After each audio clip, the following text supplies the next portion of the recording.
আউযু বিল্লাহি মিনাশ শাইতানির রাজীম। ইন্না নুনের উপর তাসদিদ আছে, লম্বা গুন্না করতে হবে। ইন্নাল্লাযী যী জিহ্বার কিনারে না দাঁতের কিনারে লাগিয়ে, ইন্নাল্লাযীনা কাফারু ফাটা মাঝখানে আছে, অনেক সময় মাঝখানে থাকলে চাপা হয়ে যায়, খেয়াল করে আওয়াজ বাতাস জারি রেখে ফ্যাস ফ্যাসে আওয়াজ করতে হবে। ক্যাফা ক্যাফা রু ভারী হবে, র পেশ রু, অনেকের রু বলেন, রু না রু, ক্যাফা রু।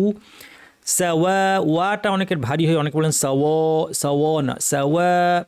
এখানে আলিফ আছে, এই আলিফের পর হামজা একই শব্দে মাদ মুত্তাসিল 2 আলিফ পরিমাণ টানতে হবে, অর্থাৎ মুসা বলতে যতটুকু সময় লাগে। সাওয়া উন, এখানে আমরা দেখতে পাচ্ছি তানউইনের পর আইন আছে, ইজহার করতে হবে, অর্থাৎ তানউইনটাকে, তানউইন বেসিক্যালি নুন সাকিন, একে স্বাভাবিকভাবে গুন্না না বাড়িয়ে পড়তে হবে। সাওয়া উন আলাইহিম আনযারতাহুম, এখানে 2টা হামজা শক্ত, তারপরে নুন সাকিনের পরে যাল ইখফা, অর্থাৎ যালের মাখরাজে জিব্বা নিয়ে নাক থেকে গুন্না করতে হবে। আনযার যার বলার সময় খেয়াল রাখতে হবে রটা ভারী কিন্তু জালটা পাতলা, জর এভাবে বলবো না, যার আনযার তাহুম আমলাম, আমলাম যেন কলকলা না হয়, আমলাম না আমলাম।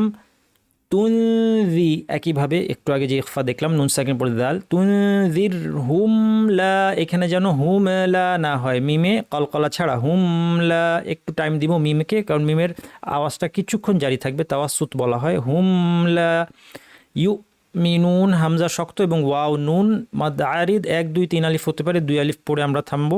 খতামা শব্দে খটা ভারী হবে, শুকনা সফট আওয়াজ হবে, খ খ খ তা মাল্লাহু বলার সময় খেয়াল করতে হবে আল্লাহের লামটা মোটা ভারী, পুরোটাই ভারী, তাসদিদের পুরো অংশটাই এল এল, কিন্তু মা যেন ভারী না হয়, খতমল্লাহু এভাবে না, খতা মাল্লাহু মাল্লাহু।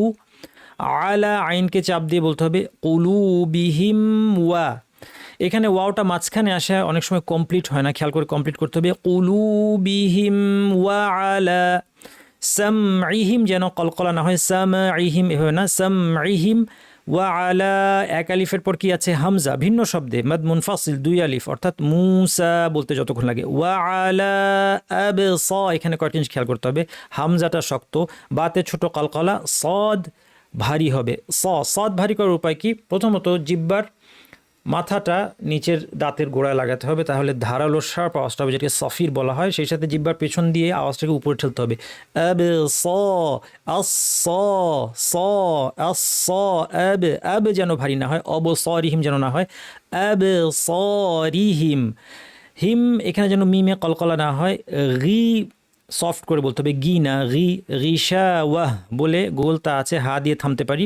মিলিয়ে পড়লে এখানে তানউইনের পর ওয়াও থাকায় আমাদেরকে ইদগাম গুন্নাসহ ইদগাম করতে হবে, তু ওয়া পড়তে হবে, রিশা ওয়া তু ওয়ালাহুম আযাবুন, এখানে তানউইনের পর কি আছে আইন, হালকের হরফ, হালকের হরফ 6টি, হামজা হা আইন হা গইন খ। তানউইন বা নুন সাকিনের পর যদি হালকের হরফ আসে ইজহার করতে হয়, অর্থাৎ তানউইনটাকে বা নুন সাকিনটাকে স্পষ্ট করে পড়তে হয়, আযাবুন আযীম ইয়া মিম। আমরা 2 আলিফ টেনে থামবো। আসুন এবার আমরা পুরোটা পড়ি। ইন্নাল্লাযীনা কাফারু সাওয়াউন আলাইহিম আআনযারতাহুম আম লাম তুনযিরহুম লা ইউমিনুন। ختم الله على قلوبهم وعلى سمعهم وعلى أبصارهم غشاوة ولهم عذاب عظيم. سبحانك اللهم وبحمدك أشهد أن لا إله إلا أنت أستغفرك وأتوب إليك.